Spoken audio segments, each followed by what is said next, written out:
Dying Light is a parkour-focused zombie survival game made by Techland. From the most basic perspective, you could say that this game is a mix between Mirror's Edge and Dead Island, which is partly true, but the game is more than just that. This game has great combat and movement, and a lovely synth soundtrack to go with it. The story is quite a basic one, but it works pretty well. You play as Kyle Crane. He is hired by the GRE to hunt down Rice, which is the primary antagonist. The game starts as Crane is parachuting into the city and gets ambushed by bandits. During this encounter, he manages to kill one of the bandits, but at the same time attracts virals to his location.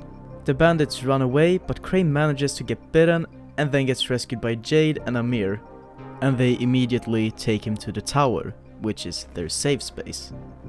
During the game, Crane's mission is to hunt down Rice, to find a file and choose between what is most important, helping the people in the tower or continue with his original mission. The game succeeds in telling the story it wants to tell, but also doesn't do anything out of the ordinary. Most characters also fall flat and don't have much of a personality. It's quite a basic story.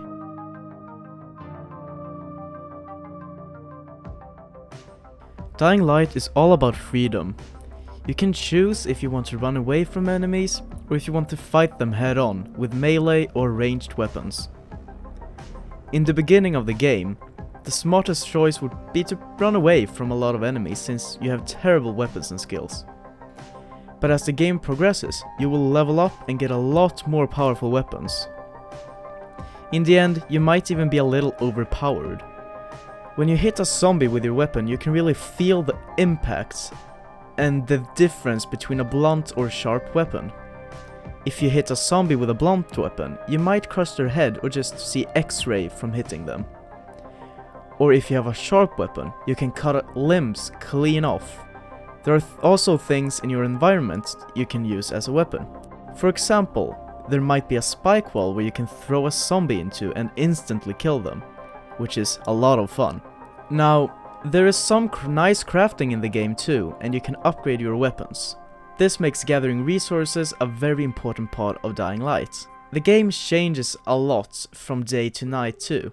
When it's nighttime, the zombies get a lot more aggressive and other kinds of zombies come out at night. They will hunt you down and kill you without breaking a sweat. But there are also some special things you can get from zombies if you go out at night, and you get double the amount of XP. You should try to get to a safe zone and sleep. There are a lot of different skills you can unlock. For example, the classic dropkick is a fan favorite.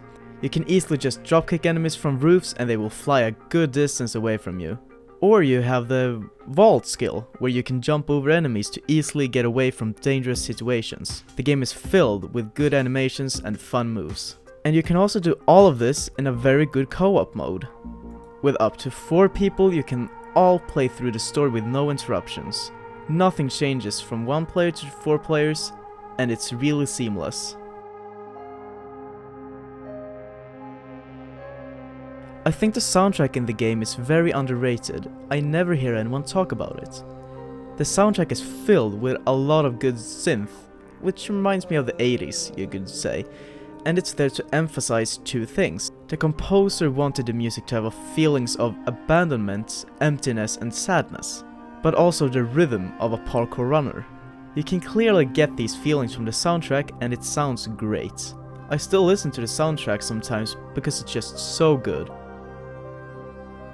The combination of great sound effects, music and the world makes the atmosphere a big part of the game. Another thing that improves the atmosphere are random encounters, with NPCs fighting for their life and you have to save them. If you do that, you can get a reward, or something to upgrade your weapon with. Well, I mean that's a reward too, but you get my point. Random sounds from zombies screaming can be quite terrifying and you know they're coming for you. These random encounters make the game feel a lot more alive and makes the game even more atmospheric. So, what's my point of the video? Well, the game was released 5 years ago and still holds up really well today. The graphics, soundtrack and gameplay are as fantastic as they were in 2015. But the story is still quite mediocre as it once was to begin with. But even so, the game is still an amazing game and deserves to be played again and again. The developer still gives some updates 5 years later, and I am very excited for the next game. Give this game a try. Thank you for watching.